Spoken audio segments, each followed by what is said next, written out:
I'm Stephen O'Pry, author of Zombiearth for the Dothan-Houston County Library System Local Author Showcase.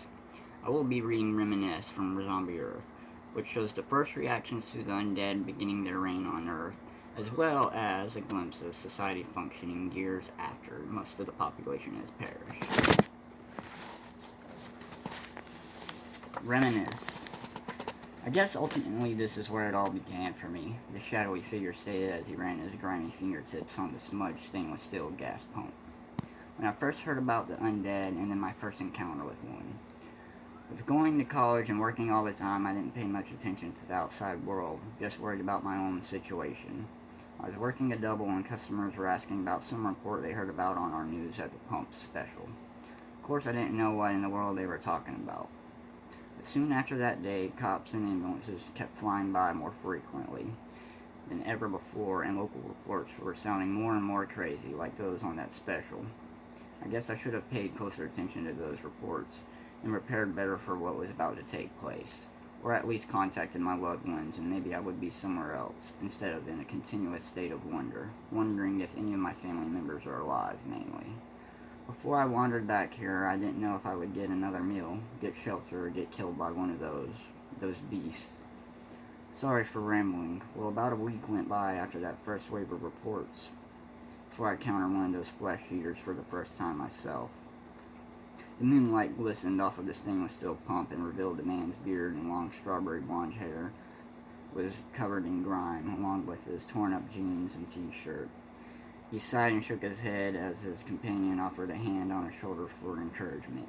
It's okay. It was tough for us all at first. It's still tough, but we all need to let our stories be known to the world so we can start the healing process and move on to the rebuilding stage. Please continue. The former gas station tenant pulled away from the unwanted touch.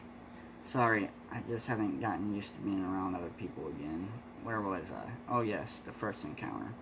I was working the graveyard shift about a week after all those crazy reports, and this girl stumbled in. I thought she was drunk or high or something. I was stocking the cooler when I saw her limp in. I went to advise her that I couldn't sell her any alcohol in her state, but then she threw herself over the counter and attacked my manager to stay late to do inventory. She ripped out his throat as I froze right at the cooler door. I didn't know what to do, and the sight was just so horrific. As many horror flicks as I've seen and laughed at the gore, I would have thought I would have been braver. Blood was everywhere. I guess I dropped the beer bottle I had in my hand in my state of shock because before I realized what was going on, she was coming for me. With those glazed over eyes, I'll never forget the fear that washed over me. When I finally came to my senses, it was nearly too late. I managed to get in the cooler, but she was stronger than I was expecting and wrenched the door open.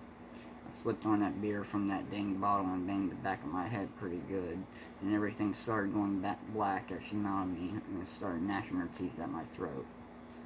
Somehow I managed to hold her back and I smashed the beer bottle upside her head, which didn't do much good, just made a bigger mess, making me covered in blood and beer. Luckily for me, an officer came by on his normal patrol and I saw the scene behind the counter and heard me screaming for my life as soon as he walked in. If it wasn't for Sergeant Lewis, I would have been a goner for sure. As the two figures made their way into the convenience store, the shaggy figure sighed at the sight of his former place of work. The shelves were all knocked over and what little items were left were scattered on the floor. Bloodstains were the only evidence of his first encounter visible from incidents of looting and what appeared to have been more struggles. The two struggled through the scattered store in awe and disbelief, the former clerk mumbling stories from previous life. These shells are all in place. I just got through wiping them down the night before. What a waste of time. Sergeant Willis informed me I should get to my family in safety, lock up and secure the location.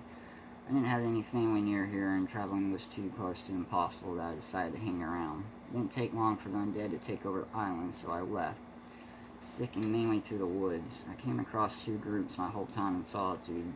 The first group was some good people, but the second group wiped them out. I stayed to myself, but made a deal to trade supplies with the first group before they were wiped out. I was getting close to joining up with them when the second group started bullying them around, demanding contributions since they had this advantage of more guns. I stayed out of the whole situation and decided it was best to move on again, just stopped all communications with the first group. After months of camping out in the woods, I made my way to some small town where I found an emergency broadcast radio and picked up the transmission. Made my way back to Okaloosa, and here I am, where it all began. The other figure just nodded at the former clerk's story. Well, we are glad you came back in these dire times. Despite what anyone else may say, the greatest necessity is numbers. Sure, you may have been just a store clerk, but I used to be associate attorney at the largest law firm. Now look at me. I hear so many people think they didn't amount to much prior to the outbreak due to their station in life.